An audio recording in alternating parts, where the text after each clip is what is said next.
28 जनवरी को सुबह 8 बजे अजीत पवार जो महाराष्ट्र के उप मुख्यमंत्री थे, वो महाराष्ट्र में आजकल पंचायत चुनाव चल रहा है, तो बिहार में पंचायत चुनाव होता है वो बिना दल का होता है, निर्दलीय, वो पार्टी बेसिस पर नहीं होता है। जैसा मुखिया, बीडीसी, जिला परिषद जो खड़े होते हैं वो अपने स्वतंत्र हैसियत में खड़े होते हैं, उनका किसी पार्टी से कोई संबंध नहीं होता है। लेकिन कुछ राज्यों में ऐसा है कि वहाँ पर राज्य के जो पंचायत चुनाव की व्यवस्था है वो दलीय आधार पर होता है, पार्टी सिस्टम पर होता है। पंजाब में भी है, उत्तर प्रदेश में भी है, इसमें महाराष्ट्र में भी है कि दल के आधार पर चुनाव होता है। यहाँ दल का कोई, इसी साल पंचायत चुनाव है बिहार में 26 में, नवंबर में पंचायत चुनाव होगा मुखिया वाला, उसमें पार्टी का कोई रोल नहीं होता है, लेकिन महाराष्ट्र में होता है। तो जो अजीत पवार थे वो nationalist Congress party NCP Ajit गुट के नेता थे। चुनाव चिन्ह है घड़ी इसका। पहले एनसीपी एक ही पार्टी थी, बाद में 2 गुट में बट गई। एक गुट के नेता उनके चाचा शरद पवार है और एक गुट के नेता ए है। तो ये अपने ही मतलब कि उम्मीदवारों के प्रचार के लिए, जिला परिषद उम्मीदवार प्रचार के लिए वो दिन 4 जनसभा को संबोधित करने वाले थे। चुनावी रैली बारामती में। बारामती मुंबई से लगभग 200 किलोमीटर दूरी पर है। तो 8 बजे सुबह निकले थे अपने घर से चुनाव प्रचार के लिए। सुबह 8:45 में दुर्घटना घट गई। दुर्घटना घटने के कारण लो विजिबिलिटी। बारामती पहाड़ से घिरा एक जगह है, मुंबई से 200 किलोमीटर दूर है। तो मुंबई के जैसा वेदर और क्लाइमेट वहाँ नहीं होता है। बम्बई में वेदर लगभग समान होता है, ना ज़्यादा ठंड है ना ज़्यादा गर्मी है, धुंध कोहरा सब नहीं होता है, बहुत कम, बहुत मुश्किल है, मतलब अच्छा मौसम रहता है विमान के दृष्टिकोण से। बारामती में ऐसी बात नहीं थी। बाद में से रिपोर्ट बाजार में आया कि वेदर जो रिपोर्ट था बारामती का वह इनको पायलट को उपलब्ध नहीं था, इसलिए लो विजिबिलिटी का शिकार हो गए लोग। एविएशन सेक्टर में, विमानन क्षेत्र में ऐसा नियम है कि यदि जहां स्थान पर 5,000 मीटर यानी लगभग 5 किलोमीटर तक विजिबिलिटी स्पष्ट दिखे तो प्लेन को लैंड किया जा सकता है। 5,000 से कम हो लेकिन 3,000 तक हो विजिबिलिटी, 3,000 मीटर तक, 3 किलोमीटर तक विजिबिलिटी हो तो वो टेक्निकल सपोर्ट से प्लेन को लैंड किया जाता है। टेक्निकल सपोर्ट मतलब एटीसी का हेल्प लीजिए, एयर ट्रैफिक कंट्रोल के सपोर्ट से प्लेन को लैंड किया सकता है। लेकिन पायलट ने यह शायद ठीक से संपर्क कर नहीं हो पाया या उनको लगा कि दिख रहा है, वो उतार दिए और कम विजिबिलिटी के कारण वो रनवे पर प्लेन नहीं उतरा, वो फिसल गया और दुर्घटना हो गई। इसमें सभी लोग मरे गए। उसमें अजीत पवार उप मुख्यमंत्री थे, उसकी मृत्यु हो गई। यह घटना जो घटी थी वो प्राइवेट विमान कंपनी का, प्राइवेट एयरलाइन कंपनी का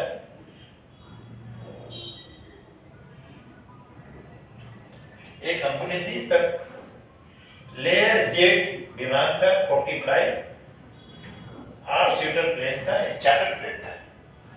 चार्टर में रिजर्व प्लेन था। वह बुक करते लोग चुनावी रैली के लिए, प्रचार के लिए सब प्लेन को बुक किया जाता है, वहाँ गए थे। इसमें उनकी दुर्घटना मृत्यु हो गई। अब मृत्यु होने के बाद ये तो उनकी मृत्यु दुखद हो ही गई, अब उसका असर कहाँ पड़ रहा है।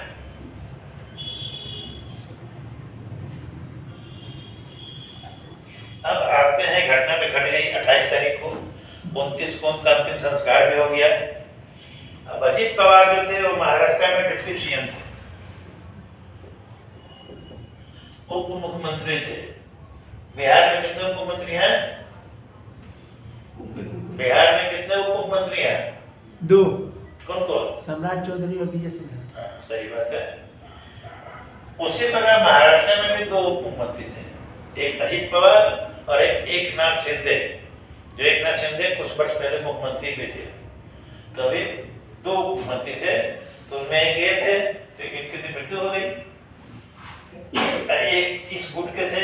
महाराष्ट्र में इतने लोगों की सरकार है, बीजेपी प्लस शिवसेना, एकनाथ गुट, एकनाथ शिंदे गुट और प्लस एनसीपी अजीत गुट। ठीक है,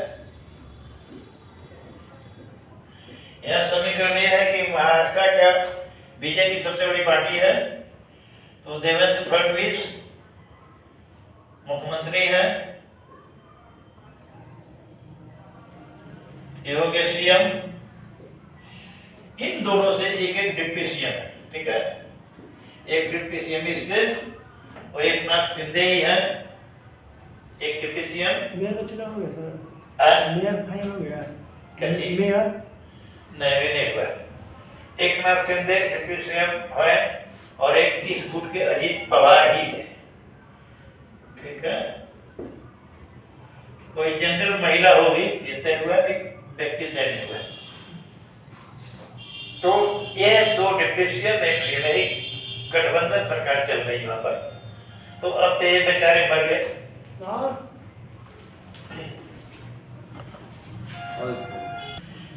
तो यह करो। ठीक है, तो बजाय अजीत पवार की तो मृत्यु हो गई। नहीं अभी साइड करना शुरू करना था, शुरू में थोड़ा सा पोषण ले लेंगे तो शुरू करना क्या। तो इन बेचारे की तो मृत्यु हो गई अजीत पवार की। अब चूंकि कोalition गवर्नमेंट है, गठबंधन सरकार है, तो सबको अपना हिस्सा चाहिए, तो वो मर गए, तो उनका जगह पर कौन?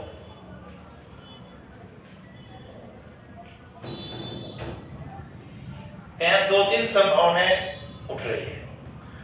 पहले तो अजित पवार के बाद उस पार्टी में सीनियर लीडर उस गुट के शरद पवार से अलग, जो अजित पवार गुट के एनसीपी है, उसमें दो सीनियर लीडर है, एक छगन भुजबल और एक आर पाटिल। ये दोनों बहुत सीनियर मिनिस्टर है। आर पाटिल तो मुख्यमंत्री भी रह चुके हैं। तो एक हो सकता है कि छगन भुजबल और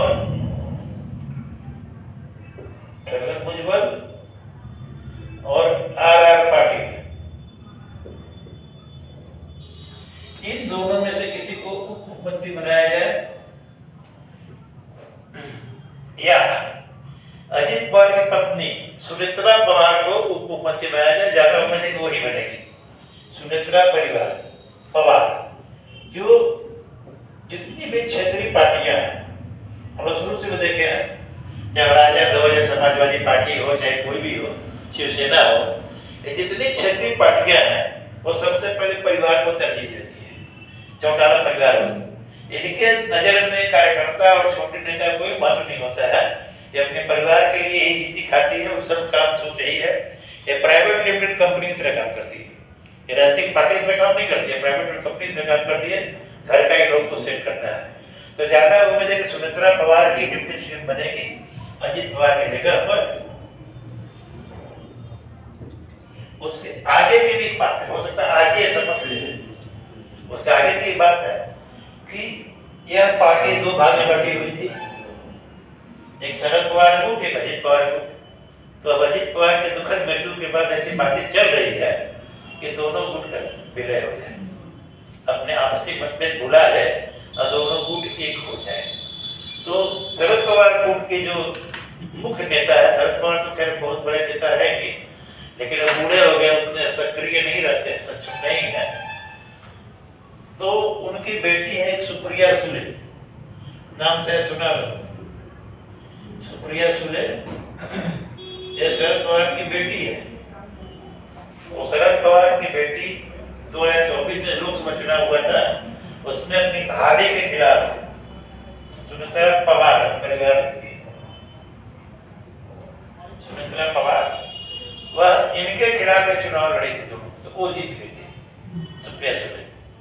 बारामती लोकसभा सीट से अजित पवार की पत्नी एनसीपी के टिकट पर और सुप्रिया सुले भी एनसीपी के टिकट पर शरद पवार गुट और अजित पवार गुट दोनों चुनाव लड़ी थी, ये जीत गई थी। बाद में इनको राज्यसभा भेजा गया था एनडीए की तरफ से, तब ये राज्यसभा की एमपी है। आज की तारीख में एमपी है राज्यसभा। ये भी एमपी है लोकसभा बारामती, एमपी बारामती लोकसभा, ये भी एमपी, ठीक है। यदि इन दोनों गुटों का विलय होता है तो इनको डिप्टी सीएम बनाया जाता है राज्य में, तो हो सकता है सुप्रिया सुले को केंद्र सरकार में मंत्री बनाया जाए, क्योंकि एनसीपी केंद्र सरकार में भी सहयोगी पार्टी है। तो हो सकता है केंद्र में मोदी सरकार में यह मंत्री बने और ये राज्य के डिप्टी सीएम बने। केंद्र के रास्ता ये देखेगी, राज्य का ये देखेगी, ऐसा हो सकता है। लेकिन कहा जाता है कि अजित पवार जब जिंदा थे तो पिछले 2-3 महीने से पूरा दोनों गुटों को मिलाने का पूरा कोशिश कर रहे थे, बात चल रही थी, लेकिन सफलता नहीं मिली थी ड्यू टू दिस वुमेन। ये नहीं चाहती थी कि दोनों गुट मिले, सोच ये था कि दोनों गुट न मिले, अलग अलग ही रहे। तो शर्त था कि यदि दोनों गुट मिलते हैं तो अजित पवार को उप मुख्यमंत्री पद छोड़ करके महाविकास अघाड़ी एक अपोजिशन है वहां पर, जो उद्धव ठाकरे वाला गुट है, राहुल गांधी उद्धव ठाकरे वगैरह वो सब गुट है अलग से, उसमें विपक्ष में है। इनका शर्त ये था कि हम एनडीए में नहीं मिलेंगे, मेरी विचारधारा बीजेपी से मेल नहीं खाती, ये सुप्रिया सुले का कहना था। इन बदली परिस्थिति में हो सकता है वो मिल जाए, क्योंकि विपक्ष के हाथ में जो महाविकास अघाड़ी वहां पर एक विपक्ष गठबंधन है, जैसे इंडिया ब्लॉक कहते हैं ना बिहार में, इंडिया महागठबंधन, वही वहां पर महाविकास अघाड़ी नाम का एक गठबंधन है, यह विपक्ष में है, जिसमें मुख्य पार्टी कौन कौन है? शिवसेना, उद्धव ठाकरे गुट, कांग्रेस और एनसीपी पवार शरद गुट, यही मुख्य पार्टियां हैं। तो सुप्रिया सुले कहना यह था कि अजित पवार भी इसी में शामिल हो जाए, विपक्ष में आ जाए, तो नहीं माने। सरकार छोड़ के कौन जाना चाहेगा? सरकार में उप मुख्यमंत्री विपक्ष में आकर सड़क पर कौन एक्सप्लेन करने वाला है? ये नहीं माने। यदि अभी भी इस बात में अड़ी रहेगी तो विलय नहीं हो पाएगा, हमको लगता है हो जाएगा, क्योंकि सत्ता सबको चाहिए। अभी इसका जो स्थिति है कहीं नहीं है, न राज्य की सत्ता में है, नगर निगम भी हार गया, केंद्र में तो नहीं, तो यह फायदा है नहीं। हो सकता है दोनों विलय हो जाए, तो उस स्थिति में वो वहाँ पर केंद्रीय मंत्री बनेंगे, राज्य मंत्री बनेगी। ठीक है, इस टॉपिक को खत्म करते ही